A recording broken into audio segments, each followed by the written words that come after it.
Урматтуу мекенештер, Россияда мигранттарга көзөмөл күчөтүлдү. Россиянын аймагында тиешелүү документтериңиз жок жүрүүдөн абайлаңыз. Каттоого туруу, регистрация, ННН, ДМС, ОМС, СНИЛС, Медкнижка, эмгек келишими, кара тизмеден текшерүү, башка тилге которуу, иш кагаздарда көйгөй болсо кайрылыңыздар. Албетте официалдуу. Урматтуу мекенеш, документиңизди тактап толуктап алыңыз. Байланыш номерибиз +7 906 875 15 15.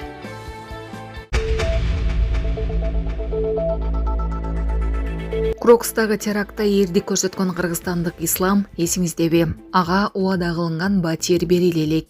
Москванын четиндеги Крокус Сити холдогу теракт учурунда жүздөгөн адамдарды сактап калган 16 жаштагы кыргызстандык Ислам Хадилов блогерлер убада кылган батирди дагы деле ала элек.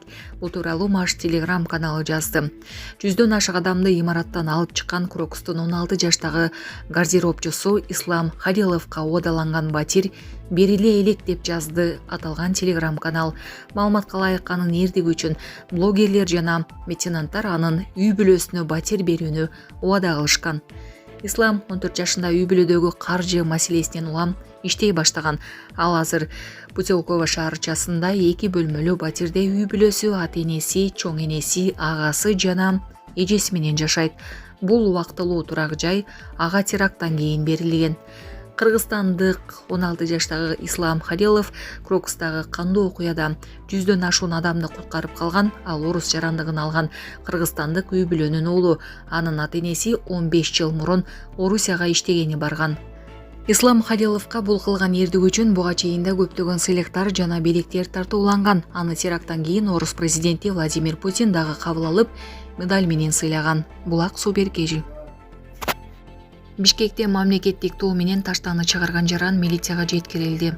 Бишкектеги Ак Ордо конушунда мамлекеттик туу менен таштаны чыгарган жаран аныкталып, милицияга жеткирилди. Бул тууралуу Ленин райондук ички иштер бөлүмүнөн билдиришти.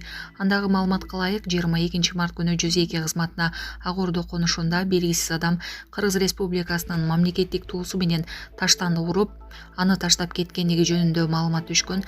Бул факты боюнча окуя болгон жерге милиция кызматкерлери чыгышкан. Окуянын видеосу социалдык тармактарга да тараган. Текшерүүнүн жүрүшүндө 1982 жылы туулган жарандын жеке өздүгү такталып, ал Ленин райондук ички иштер бөлүмүнө жеткирилген. Териштирүүнүн жүрүшүндө бул жарандын психикалык саламаттыгына байланыштуу көйгөйлөрү бар экендиги аныкталган. Бул тууралуу тиешелүү медициналык документтерди анын атасы 1962 жылы туулган жаран тастыктады деп билдиришти Ленин Риптен. Мындан улам анын мыйзамдуу өкүлүнө карата укук бузуулар кодекси негизинде 10 000 сом айып пул салынган. Булак Суперкежи. Дональд Трамптын өкүлү Курскстагы Украинанын куралдуу күчтөрү оор абалда экенин жарыялады. Курск аймагындагы согуштук аракеттерге катышкан Украин күчтөрү курчоого алынгандыктан оор абалда. Бул тууралуу АКШ президенти Дональд Трамптын жакынкы чыгыш боюнча атайын өкүлү Стив Уитков журналист Такер Карлсонго берген маегинде айтты. Курск деген аймакта Украина аскерлери курчоого алынган. Бул факт, бул согуш таласында олуттуу кырдаал деген Уитков. Ошондой эле Уитков бул кырдаалды жөнгө салуу керектигин кошумчалаган. Украинанын куралдуу күчтөрү Курск облусуна 2024 жылдын август айында басып кирип, андан бери аймакта салгылашуулар жүрүп жатат. 2024 жылдын декабрынын башында Орусиянын президенти Владимир Путин Алексей Смирновдун ордуна Александр Хинштейнди аймактын губернаторунун милдетин аткаруучу кылып тайындаган. Түз эфир учурунда Путин орус аскерлери Курск аймагынан Украинанын куралдуу күчтөрүн сөзсүз толугу менен кууп чыгаарын айткан. Казакстанда Нооруз майрамы учурунда үркөгөн ат адамдарды аралап кетти. Коңшу Казакстандын Жамбыл облусунун Кызыл Шаруу айылында Нооруз майрамы өтүп жаткан маалда үрккөн ат сахнанын жанында отургандарды аралап кетти. Бул тууралуу казак басылмалар жазышты. Бул окуя боюнча Рыскулов районунун акимиаты комментарий берген. 2025 жылдын 22 мартында Ак Булак айыл аймагынын Кызыл Шаруу айылында Нооруз майрамына арналган иш-чарада театралаштырылган. Оюн-зоок учурунда үрккөн ат көрүүчүлөрдү көздөй чуркап кеткен деп билдирген акимият. Жергиликтүү бийликтин маалыматы боюнча жабыркагандар жок жана окуядан кийин майрамдык иш-чара уланган. Ал арада социалдык тармактарда окуя болгон жерден тартылган кадрлар пайда болду. Видеодо аттын башкаруудан чыгып отурган адамдарды көздөй чуркаганын көрүүгө болот. Ал алардын арасынан секирип, бир нече адам жыгылган. Видеодо чоңдордун кыйкырган үндөрү, балдардын ыйлаган үндөрү угулат. Кремль Путин менен Трамптын ортосундагы байланыштар тууралуу маалымат берди. АКШ жана Орусиянын лидерлеринин 18 марттагы телефон аркылуу сүйлөшүүсү тууралуу Кремлдин басма сөз катчысы Дмитрий Песков маалымат берди.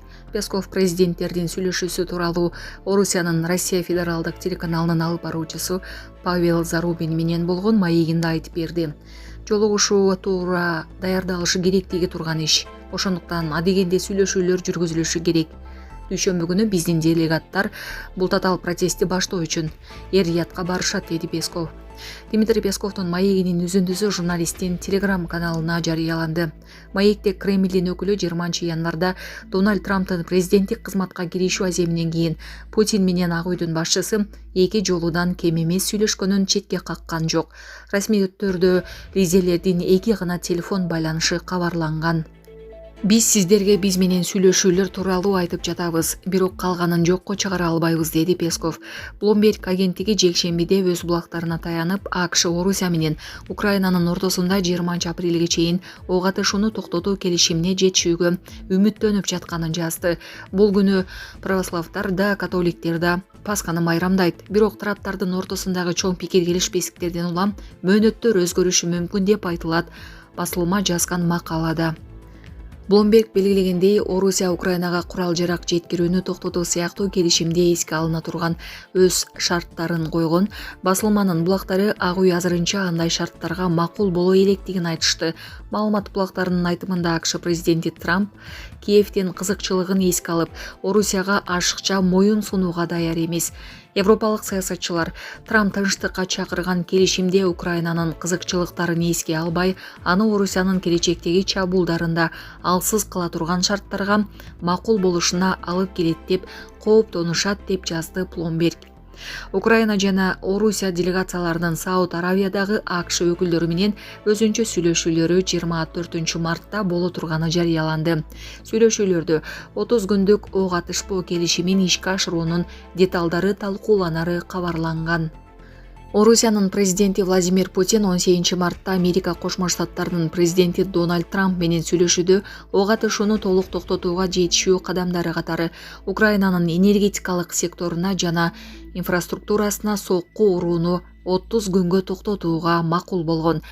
Трамп менен Украин президенти Зеленский 19 мартта телефондон сүйлөшүп, Орусиянын Украинага каршы согушун токтотуу үчүн чогуу иштешүүгө макулдашты. Ак үй бул сүйлөшүүнү фантастикалык деп мүнөздөдү. Булак Азаттык.